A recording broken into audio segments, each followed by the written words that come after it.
হাসিনার 16 বছরের সাথে কোনো কিছুর কোনো তুলনা চলবে না। এই সরকার রাষ্ট্রীয় মদতে গত 1 বছরে একটা গুমও করে নাই। এই সরকারকে আমরা এমনভাবেও ভালোবাসতে চাই না সে যেন আরো নির্বাচন বিলম্বিত করে আরো 2-4 বছর থেকে যেতে পারে। যারা এই পেপারটাকে সামনে আরো বড় করবেন তাদের প্রতি একটুখানি পরামর্শ, সেটা হলো এখানে অনেকগুলো কনক্রিট ডেটা দেওয়া আছে। যেমন একটা যদি বলি যে জাতীয় 3টি বিতর্কিত নির্বাচনে দায়িত্ব পালন করা ডিসি এসপিদের বিরুদ্ধে ব্যবস্থা নেওয়ার সিদ্ধান্ত সহ মোট ওএসডি 516 জন, এটা স্বরাষ্ট্র মন্ত্রণালয় ও জনপ্রশাসন মন্ত্রণালয়ের অগ্রগতি সম্বন্ধে বলা হয়েছে। তো আসলে এইটা না করে এই যে 64 জনের ডিসি যারা রিটার্নিং কর্মকর্তা ছিল দিনের ভোট রাতে করলো, এক্স্যাক্টলি তাদের কি ব্যবস্থা নেওয়া হলো? মানে শরীয়তপুর থেকে ঝালকাঠি থেকে খুলনা এই ট্রান্সফার, নাকি মাঠ প্রশাসন থেকে কেন্দ্রীয় প্রশাসনে নিয়ে আসা হয়েছে এটা, নাকি তাদেরকে চাকরিচ্যুত করা হয়েছে, অথবা তাদের ব্যাপারে আরও ব্যবস্থা নেওয়ার সুপারিশ করা হয়েছে কিনা, এক্স্যাক্টলি ওই ডেটা সহ দরকার আমার মনে হয়। যেখানে অনেকগুলো এরকম ডেটা আছে খুবই কনক্রিট, কিন্তু এটার একদম ডিটেইল তথ্যটা দরকার। আর যেটা মনে হয় যে সেটা হচ্ছে এইখানের যেই সিদ্ধান্তগুলো অনুসিদ্ধান্ত আছে আপাতত এই ব্যাপারে জনগণ কি মনে করে। যেমন এখানে শিক্ষা মন্ত্রণালয় সম্বন্ধে আজকে এক্সপার্টিসের কথা বলছে, কিন্তু এই ব্যাপারে প্রাইভেট বিশ্ববিদ্যালয় বা পাবলিক ইউনিভার্সিটি, ইভেন স্কুল কলেজের ছেলেমেয়েরা তাদের শিক্ষা, মানে আমাদের মুশকিলটা হলো আমরা আমাদের স্টেক হোল্ডারদের সাথে কথা বলি না। আর শিক্ষা নিয়ে কথা বললে স্টেক হোল্ডার মানে মনে করি শুধু শিক্ষক, কিন্তু যে শিক্ষাটা নিচ্ছে এবং তার গার্ডিয়ান, যে তার বাচ্চাকে পয়সা খরচ করে পড়াচ্ছে, তাদেরকে আমরা স্টেক হোল্ডার মনে করি না। তো আমার মনে হয় যে সামনে, আর এই সরকার সবচেয়ে গুরুত্বপূর্ণ কাজটা করে নাই, সেটা হলো শিক্ষা কমিশন করে নাই। আমি যা বুঝলাম না যে এটা আসলে কি তারা এটা করা সম্ভব নয় এই জন্য করে নাই, সে কতগুলো কমিশন করলো কিন্তু শিক্ষা কমিশনটা করে নাই। অ্যাটলিস্ট এটা তো করা উচিত ছিল। কারিকুলামকে স্থগিত করেছে কিন্তু শিক্ষা কমিশন করে নাই।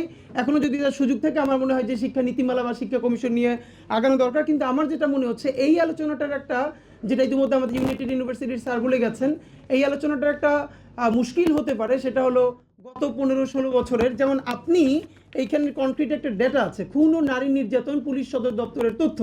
এখানে 2024-25 সেপ্টেম্বর থেকে জুনে দেওয়া হয়েছে 2584, 2023-এ 3000। এর মানে এইগুলোর সাথে মিলিয়ে অন্য 5 বছরের চেয়ে গত বছরে খুন খারাপি কম হয়েছে এটা।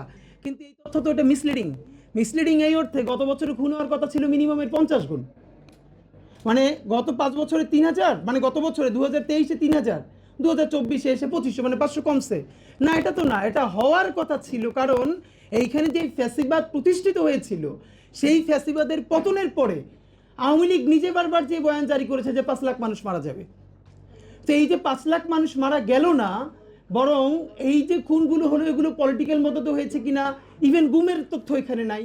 যে গত এই সরকারের যদি একটা ক্রেডিট থাকে, হাজারটা সমালোচনার মধ্যে, সেটা হলো এই সরকার রাষ্ট্রীয় মদতে গত 1 বছরে একটা গুমও করে নাই। খুন যেগুলো হয়েছে এগুলো তো বিচার হবে বিভিন্নভাবে, কিন্তু গুম কি করেছে?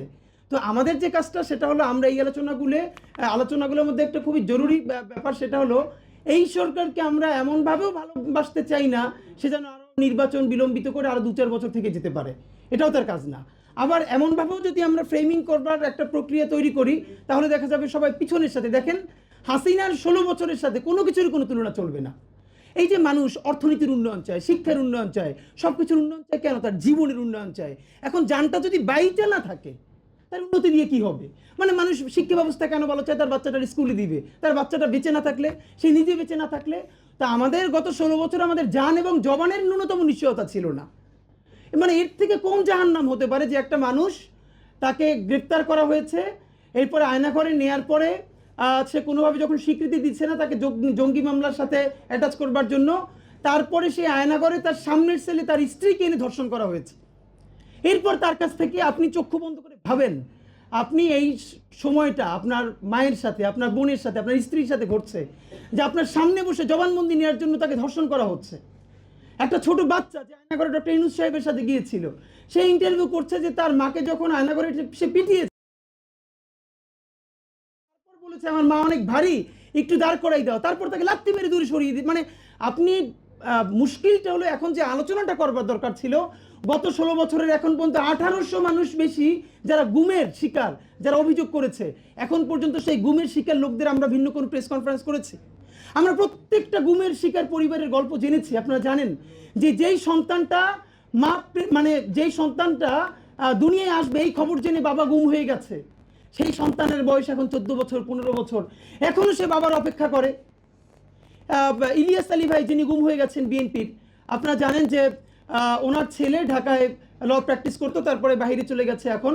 তো উনি যেই ব্যারিস্টার দোলন ভাইয়ের চেম্বারে প্র্যাকটিস করতো, দোলন ভাই বললো যে জানো এই আন্দোলনের পরে ইলিয়াস ভাইয়ের ছেলেটা প্রতিদিন একটা সময় এসে আমার কাছে হাউমাউ করে কান্না করতো যে চাচা এর চেয়ে তো 5ই আগস্ট না হইলে মনে হয় ভালো হতো।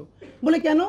যে এরপরে আমি জানতে পারলাম যে আমার বাবার এরকম মানে কেটে ইট পাথর ঢুকে তারপরে তারে ভাসায় দেওয়া হয়েছে।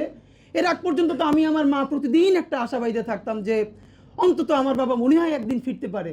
তো এই 5ই আগস্ট হয়ে যাওয়ার পর তখন আমি জানি আমার বাবার সাথে এটা হয়েছে, বলে চিৎকার করে কান্নাকাটি করতো।